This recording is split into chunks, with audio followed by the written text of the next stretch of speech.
മേഘപാളികൾ മെല്ലെ മാറുമ്പോൾ എല്ലാം ശാന്തം. അല്പസമയത്തിന് മുൻപ് ഇടിച്ചു കുത്തിയിറങ്ങിയ ദുരന്തത്തിന് എല്ലാം തുടച്ചു നീക്കാൻ അധികം സമയം വേണ്ടി വന്നില്ല.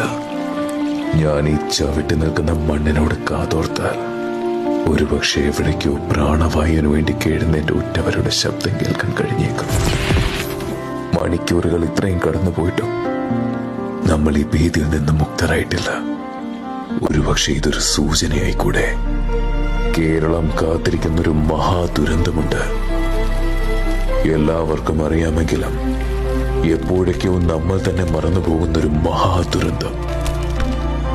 ഇനിയും താമസിച്ചാൽ ഒരുപക്ഷെ കൈ കൊടുത്ത് പിടിച്ചു കയറ്റാൻ ഒരു മനുഷ്യജീവൻ ഇവിടെ അവശേഷിക്കുമോ എന്ന് തന്നെ സംശയിക്കേണ്ടി വരും. മാറ്റം വരുത്താൻ നമുക്കേ സാധിക്കൂ, ഇവിടുത്തെ സാധാരണക്കാർക്ക്.